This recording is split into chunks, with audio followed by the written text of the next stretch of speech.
सबको जय यीशु की। प्रभु यीशु के पवित्र और सामर्थी नाम में मैं आप सभी लोगों की सलामती की दुआ मांगता हूँ। प्रियजनों, आज कलीसिया सभी मृत विश्वासियों का पर्व मनाती है, उनकी याद करती है। आज के इस पवित्र दिन में कैथोलिक कलीसिया के अनुसार मृत विश्वासियों के लिए प्रार्थना की जाती है। कब्रिस्तानों की सफाई करके कब्रों को सजाया जाता है और उन पर मोमबत्ती जलाकर सभी अपने अपने मृत विश्वासियों के लिए प्रार्थना करते हैं। प्रियजनों, धारणा ये है कि इंसान मरने के बाद 3 जगह पर रह सकता है, या स्वर्ग में, या शोधक अग्नि में, और या नरक में। तो स्वर्ग जाने से पूर्व हमें पवित्रता की पूर्णता को प्राप्त करना अनिवार्य है। तो इसलिए कलीसिया विश्वास करती है कि मरणोपरांत आत्मा शोधक अग्नि में रहती है, जहां पर उसका शुद्धिकरण होता है, और शुद्धिकरण के पश्चात वह स्वर्ग राज्य में प्रवेश करती है। जीवन और मृत्यु इस संसार की यथार्थ सच्चाई है। बाइबल बताती है कि जन्म लेने का समय है और मरने का समय है, हंसने का समय है और रोने का समय है, शोक मनाने का समय है और आनंद मनाने का समय है। जो इंसान इस धरती पर आया है उसे जाना ही पड़ेगा। मृत्यु एक कड़वी सच्चाई है। कोरोना की महामारी के दौरान अनेक लोगों की जान चली गई और पूरा संसार एक भयावह स्थिति से गुजरा। जिंदगी का कोई भरोसा लोगों को नजर नहीं आता था, सभी लोग डरते थे। मृत्यु ने एक ऐसा दृश्य लोगों के सामने प्रकट किया जो प्यारे भाइयों और बहनों हृदय को झकझोर देता है। महामारी ने मृत्यु को और भी ज्वलंत तरीके से हमारे बीच में रखा। जैसा मैंने कहा कि मृत्यु एक कड़वी सच्चाई है जिससे कि हमारे पूर्वज गुजर चुके हैं और मुझे और आपको अभी गुजरना है। अक्सर लोग मृत्यु से डरते हैं। जानते हैं क्यों? क्योंकि उन्हें यह मालूम नहीं कि मृत्यु के बाद उनका क्या होगा। अज्ञानता के कारण बहुत सारे लोग मृत्यु से डरते हैं। वैसे तो हर व्यक्ति यही चाहता है कि वो बहुत लंबे समय तक जिए, परंतु बाइबल कहती है कि हमारी जिंदगी के दिन निर्धारित हैं। स्वास्थ्य अच्छा है तो 80 वर्ष, अगर खराब है तो 60 वर्ष। कोई व्यक्ति ये सोचता है कि मरने के बाद कुछ नहीं होता, इसलिए जैसा मर्जी चाहो जिंदगी व्यतीत करो, मरने के बाद कुछ नहीं है। लेकिन प्यारे भाइयों और बहनों, हम जानते हैं कि प्रभु यीशु मसीह ने पुनर्जीवित होकर अनंत जीवन के रहस्यों को खोल दिया और हमें दिखाया कि जी उठने के बाद जिस जीवन में हम प्रवेश करेंगे वो कैसा है, वहां पर क्या है और क्या नहीं है। वहां पर कभी रात नहीं है और ना ही कहीं अंधेरा है।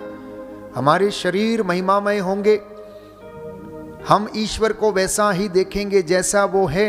लेकिन उस जीवन में प्रवेश करने से पूर्व मुझे और आपको अपने संपूर्ण अस्तित्व की पवित्रता को ग्रहण करना अनिवार्य है।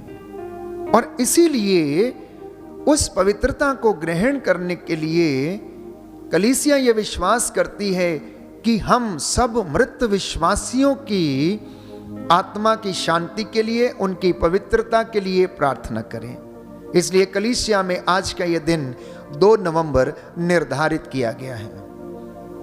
बाइबल में मकाबियों के दूसरे ग्रंथ अध्याय 12 पद संख्या 38 और उससे आगे हम पढ़ते हैं कि यूदा अपनी सेना लेकर अदुल्लाम पहुंचा।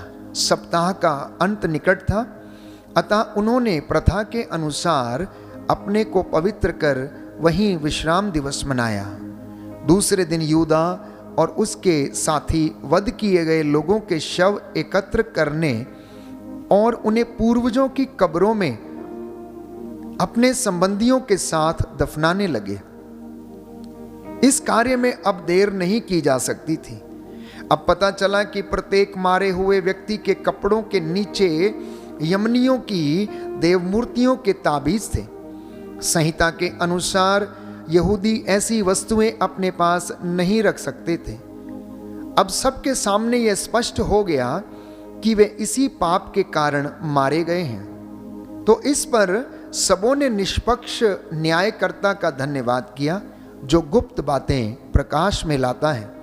इसके बाद उन्होंने प्रार्थना की और यह निवेदन किया कि उनके किए हुए अपराध पूर्णतः क्षमा कर दिए जाएं।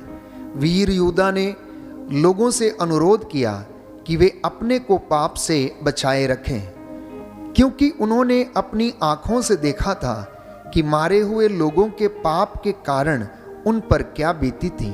इसके बाद यूदा ने लगभग 2000 रुपए का चंदा एकत्र किया और उसे यरूशलेम भेज दिया, जिससे वहां पाप के प्रायश्चित के रूप में बलि चढ़ाई जाए। उसने पुनरुत्थान का ध्यान रखकर यह उत्तम तथा सराहनीय कार्य संपन्न किया। यदि उसे मृत सैनिकों के पुनरुत्थान की आशा नहीं होती तो मृतकों के लिए प्रार्थना करना मूर्खतापूर्ण तथा निरर्थक होता। अब हम में से कई लोगों की धारणा यह है कि आखिर मृतकों के लिए प्रार्थना क्यों की जाए, मृतकों के लिए मिस्सा बलिदान अर्पित क्यों किए जाएं। तो मक्काबियों के दूसरे ग्रंथ अध्याय 12 पद संख्या 38 से मैंने आपके लिए पढ़ा कि यूदा ने सभी मृत सदस्यों की आत्मा की शांति के लिए 2000 का चंदा एकत्र किया, क्योंकि उसे विश्वास था कि इनके किए गए पापों की क्षमा उस बलिदान के द्वारा जो अर्पित किया जाएगा उन्हें मिल जाएगी और वे अपने पापों से आजाद हो जाएंगे। उसे यह विश्वास था कि परमेश्वर दयालु है और वह उन पर दया करेगा। और यही कारण है प्यारे भाइयों और बहनों कि कलीसिया में यह प्रथा लगभग 9वीं शताब्दी से ही चली आ रही है। तो जैसा मैंने कहा कि हम में से बहुत सारे लोग मृत्यु से डरते हैं, क्योंकि हम नहीं जानते कि आने वाले जीवन में हमारा क्या होगा। तो इस बात को प्रभु सार्थक सिद्ध करते हैं जब वो स्वयं इस बात को कहते हैं कि पुनरुत्थान और जीवन मैं हूं, मुझसे होकर गए बिना कोई भी पिता के पास नहीं आ सकता है। प्रथम और अंतिम मैं हूं, मैं मर गया था परंतु मैं जी उठा हूं। तो प्रभु यीशु तो महिमा में शरीर है जो पुनर्जीवित हैं, जो जी उठे हैं, और मनुष्यों की दृष्टि से तो वो मारे गए हैं परंतु आत्मा के द्वारा वो जिलाए गए हैं। इसलिए मसीहों को आशामयी भविष्य की जो योजना उनके लिए बनी है उनके अनुसार जीने की कोशिश करना चाहिए। हमें डरना नहीं चाहिए, क्योंकि हमारी ये मृत्यु अनंत जीवन में प्रवेश करने का एक द्वार है। और जब तक हमारा ये नश्वर शरीर मर नहीं जाता, ये दफनाया नहीं जाता, हमारी महिमामय शरीर जी नहीं उठेगा। तो मृत्यु हमें याद दिलाती है कि हम केवल शरीर के ही नहीं हैं, परंतु हम आत्मा और शरीर दोनों के हैं। इसलिए इंसान को इस बात से नहीं डरना चाहिए कि हमारा क्या होगा। हम मरना नहीं चाहते हैं या कोई हमें मार डालेगा, इनसे मत डरिए। बाइबल हमें बताती है कि उनसे मत डरो जो शरीर को मार डालते हैं, परंतु आत्मा को नहीं मार सकते, परंतु उससे डरो जो शरीर और आत्मा दोनों को मार सकता है। मत्ती का सुसमाचार अध्याय 10 पद संख्या 28। तो आज जब कलीसिया सभी मृत विश्वासियों के लिए प्रार्थना कर रही है, उनके लिए मिस्सा बलिदान अर्पित कर रही है, तो यह दिन हमें याद दिलाता है कि मृत्यु एक सच्चाई है तथा स्वर्ग राज्य ही हमारा स्वर्ग धाम है।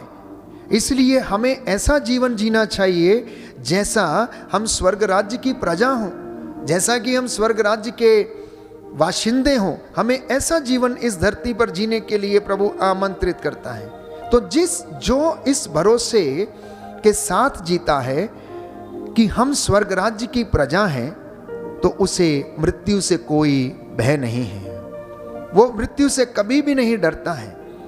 प्रियजनों, फिलिपियों के पत्र अध्याय 1 पद संख्या 21 में संत पौलुस लिखते हैं कि मेरे लिए तो जीवन है मसीह और मृत्यु है उनकी परिपूर्णता की प्राप्ति। तो मसीहों के लिए मृत्यु जीवन का अंत नहीं बल्कि अनंत जीवन की शुरुआत है।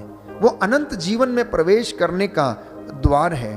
तो कलीसिया यह विश्वास करती है कि स्वर्ग पहुंचने से पूर्व आत्माओं की शुद्धि अत्यंत आवश्यकता है। आत्माओं का मूल पवित्रीकरण अत्यंत आवश्यक है और जब तक वो उस पवित्र अवस्था में नहीं आ जाते तब तक वह शोधक अग्नि में ही पड़ी रहती हैं। मैंने आपके लिए वृत्तांत पढ़ा मक्काबियों के दूसरे ग्रंथ अध्याय 12 पद संख्या 38 और उससे आगे कि यूदा ने अपने विश्वासियों के लिए जो विश्वास में मर गए थे उनके लिए प्रार्थना और बलिदान अर्पित किया ताकि उनके पापों को क्षमा मिले। तो कलीसिया में भी आज हम लोग अपने मृत सदस्यों की आत्मा की शांति के लिए प्रार्थना करें। ना जाने इस संसार में रहते समय जाने अनजाने में उनसे जो गलती हो गई, हो सकता है पूर्ण रूप से उन्होंने यीशु को ग्रहण नहीं किया, हो सकता है वो अविश्वास में मर गए, हो सकता है वो किसी ऐसे पाप में मर गए जिसको कि प्राकृतिक रूप से क्षमा नहीं मिल सकती, केवल परमेश्वर ही उसे क्षमा कर सकता है। अगर वो उस अवस्था में मरे हैं तो कैथोलिक कलीसिया विश्वास करती है कि उनके पापों को प्रभु क्षमा करेगा। एक और विशेष बात कि जब हम अपने मृत सदस्यों को याद करते हैं तो वो हमारी यादों में जिंदा रहते हैं, वो हमारी यादों में जिंदा रहते हैं। प्रज्ञा ग्रंथ अध्याय 2 पद संख्या 23 में बाइबल हमें बताती है कि ईश्वर ने मनुष्य को अमरता के लिए बनाया है, यूं ही सर्वनाश होने के लिए नहीं। प्रज्ञा ग्रंथ में हम पढ़ते हैं कि ईश्वर किसी की मृत्यु से प्रसन्न नहीं होता। ईश्वर ने मृत्यु को नहीं बनाया बल्कि अमरता को बनाया। लेकिन इंसान अपनी ही गलतियों के कारण उस मृत्यु के वश में फंस गया, लेकिन यीशु ने उस मृत्यु पर फतह पाया, उस मृत्यु पर उसने विजय हासिल की। प्यारे भाइयों और बहनों, और बाइबल इसके विषय में स्पष्ट करती है कि बाइबल इसके विषय में स्पष्ट करती है कि हे मृत्यु कहाँ है तेरा दंश। इसलिए जो हमारे अंदर है वो महान है, जो हमारे साथ है वो महान है। उसकी कृपा मेरे और आपके लिए पर्याप्त है जिसे हम जीने का नित्य प्रतिदिन प्रयास करते हैं। कोरिन्थियों के पहले पत्र अध्याय 15 पद संख्या 21 में हम पढ़ते हैं कि मृत्यु एक व्यक्ति के द्वारा इस संसार में आई और उसी तरह जीवन भी एक ही व्यक्ति के द्वारा इस संसार में आया है। संत पौलुस लिखता है कि एक व्यक्ति के द्वारा मृत्यु ने इस संसार में प्रवेश किया और वो दुनिया में फैल गई, लेकिन यीशु मसीह के द्वारा उसी मौत को हराया गया, उस पर फतह पाया गया और उसका दंश नहीं रहा। मृत्यु हार गई और जीवन बना रहा। कुरिन्थियों के दूसरे पत्र अध्याय 5 पद संख्या 1 में संत पौलुस लिखता है कि मृत्यु जीवन का अंत नहीं परंतु अनंत जीवन की शुरुआत है। तो प्रभु यीशु हमारी आशा है, प्रभु यीशु हमारा भरोसा है, प्रभु यीशु हमारा पुनरुत्थान और जीवन है, प्रभु यीशु हमारा रास्ता है, वो प्रथम है और अंतिम है। इसलिए हमें उनको धारण करना चाहिए। इसलिए आज का ये दिन बहुत अधिक महत्वपूर्ण है कि हम अपने तमाम रिश्तेदारों के लिए, भाई बहनों के लिए जो इस दुनिया से गुजर गए हैं उनके लिए प्रार्थना करें। उन्हें हमारी प्रार्थना की आवश्यकता है। जैसे मैंने कहा, कलीसिया ये विश्वास करती है कि पापों की क्षमा प्रभु हमें देता है और इसके लिए निरंतर कलीसिया को प्रार्थना करते रहना अनिवार्य है। थिस्सलुनीकियों के पहले पत्र अध्याय 4 पद संख्या 14 में हम पढ़ते हैं कि यीशु मरे और जी उठे, और हम यह विश्वास करते हैं कि जो उनमें विश्वास करते हुए मर चुके हैं वह भी जी उठेंगे, क्योंकि यीशु स्वयं ये कहते हैं कि पुनरुत्थान और जीवन मैं हूँ। जो मुझ में विश्वास करते हुए जीता है वह कभी नहीं मरेगा। तो जब प्रभु के लोग ये विश्वास करते हैं कि हम मसीह में जी उठेंगे, क्योंकि वही हमारी आशा पुनरुत्थान और जीवन है, तो प्रियजनों, प्रभु उन्हें अनंत जीवन प्रदान करेगा। तो पुनर्जीवित शरीर के विषय में बाइबल हमें बताती है कि अब कोई यह प्रश्न पूछ सकता है कि मृतक कैसे जी उठते हैं, वे कौन सा शरीर लेकर आते हैं? अरे मूर्ख, तू जो बोता है वह तब तक नहीं मरता जब तक उसमें जीवन नहीं आ जाता। तू जो बोता है वह बाद में उगने वाला पौधा नहीं, बल्कि निरादाना है, चाहे वह गेहूं का हो या दूसरे प्रकार का। ईश्वर अपनी इच्छा के अनुसार उसे शरीर प्रदान करते हैं। प्रत्येक दाने को उसका अपना शरीर, प्रत्येक देह एक जैसी नहीं होती। मनुष्यों, पशुओं, पक्षियों और मछलियों की देह अपने अपने प्रकार की होती हैं।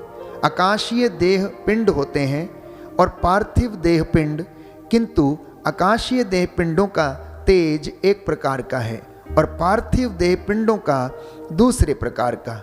सूर्य, चंद्रमा और नक्षत्रों का तेज अपने अपने प्रकार का होता है, क्योंकि एक नक्षत्र का तेज दूसरे नक्षत्र के तेज से भिन्न है। तो मृतकों के पुनरुत्थान के विषय में भी यही बात है। जो बोया जाता है वह नश्वर है, जो जी उठता है वह अनश्वर है। जो बोया जाता है वह दीनहीन है और जो जी उठता है वह महिमान्वित है।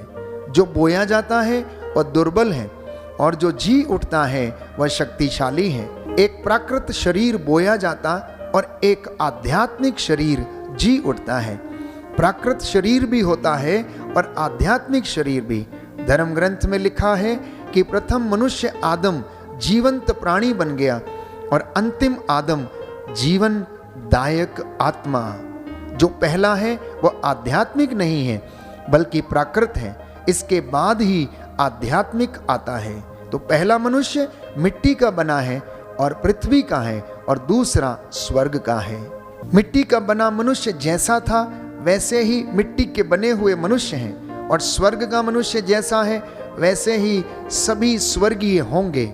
जिस तरह हमने मिट्टी के बने मनुष्य का रूप धारण किया, उसी तरह हम स्वर्ग के मनुष्य का रूप भी धारण करेंगे। इन बातों को हमें समझने की कोशिश करनी चाहिए कि आदम जो पहला व्यक्ति था वो मिट्टी का बना हुआ था, लेकिन दूसरा आदम यीशु मसीह वो पवित्र आत्मा के द्वारा उत्पन्न हुआ और वो आत्मिक था, वो आध्यात्मिक था। तो जब हमारा मिट्टी का शरीर इस धरती में बोया जाता है और जब वो जी उठता है तो वो आत्मिक हो जाता है और वो महिमा में देह जी उठती है। प्यारे भाइयों और बहनों, तो एक प्राकृत मनुष्य जो प्रकृति की संतान है, जब वह बोया जाता है, जब वह मर जाता है, तो प्यारे भाइयों और बहनों एक महिमान्वित शरीर जी उठता है। तो संत पौलुस कहता है, भाइयों मेरे कहने का अभिप्राय यह है कि निरा मनुष्य ईश्वर के राज्य का अधिकारी नहीं हो सकता है। निरे मनुष्य ईश्वर के राज्य के अधिकारी नहीं हो सकते। ईश्वर के राज्य का अधिकारी बनने के लिए इंसान को आत्मिक देह मिलना जरूरी है, महिमा में शरीर मिलना जरूरी है, पवित्रता की पूर्णता को हासिल करना जरूरी है, नश्वरता से निकलकर अनश्वरता में आना जरूरी है, तभी हम ईश्वर के राज्य के अधिकारी हो सकते हैं। तो माता कलीसिया आज हमें यह दिन देती है कि हम उन तमाम लोगों के लिए जो इस दुनिया से छल बसे हैं हम प्रार्थना करें, ताकि उनका जीवन में जो पाप हुए हैं प्रभु उन्हें क्षमा करे। तो कहता है कि मैं तुम लोगों को एक रहस्य बता रहा हूं, हम सब नहीं मरेंगे, बल्कि क्षण भर में पलक मारते ही अंतिम तुरही बजते ही सब के सब रूपांतरित हो जाएंगे। तुरही बजेगी, मृतक अनश्वर बनकर पुनर्जीवित होंगे और हम रूपांतरित हो जाएंगे, क्योंकि यह आवश्यक है कि यह नश्वर शरीर अनश्वरता को और यह मरणशील शरीर अमरता को धारण करेगा। जब यह नश्वर शरीर अनश्वरता को धारण करेगा, जब यह मरणशील शरीर अमरता को धारण करेगा, तब धर्म ग्रंथ का यह कथन पूरा हो जाएगा कि मृत्यु का विनाश हुआ, विजय प्राप्त हुई। मृत्यु कहाँ है तेरी विजय, हे मृत्यु कहाँ है तेरा दंश। मृत्यु का दंश तो पाप है और पाप को संहिता से बल मिलता है। ईश्वर को धन्यवाद जो हमारे ईसा मसीह के द्वारा हमें विजय प्रदान करता है। इन रहस्यों को समझने की आवश्यकता है कि हमारे पूर्वज या हमारे भाई बहन या रिश्तेदार जो इस दुनिया से चले गए हैं, वो प्यारे भाइयों और बहनों मिट्टी के थे, मिट्टी के बनाए हुए थे और मिट्टी में मिल गए हैं, लेकिन पुनरुत्थान के समय उनके शरीर जो है वो महिमा में शरीर होंगे प्रभु के अनुग्रह से। लेकिन उस महिमा में शरीर को प्राप्त करने के लिए शोधक अग्नि में शुद्धिकरण होना अनिवार्य है, और कलीसिया की और आपकी प्रार्थनाएं उन्हें ये पवित्रता हासिल करने में सहायता करती हैं। इसीलिए 2 नवंबर को मृत विश्वासियों के लिए प्रार्थना किया जाता है और ये हमारे लिए उचित भी है। प्यारे भाइयों और बहनों, इससे ना केवल हम अपने मृत विश्वासियों के लिए प्रार्थना करते हैं, परंतु ये दिन हमें अपनी जीवन और मृत्यु के विषय में भी याद दिलाता है कि हमें किस तरह से उस पवित्रता की पूर्णता तक पहुंचने के लिए प्रयास करने हैं। इसलिए आज हम प्रार्थना करें हमारे परिवारों से गुजरे हुए तमाम सदस्यों के लिए, उनके आत्मा की शांति के लिए। हो सकता है कुछ लोग पाप में मर गए हैं, प्रभु उन्हें आत्मा की शांति प्रदान करे और स्वर्ग राज्य में प्रवेश पाने दे। आमीन।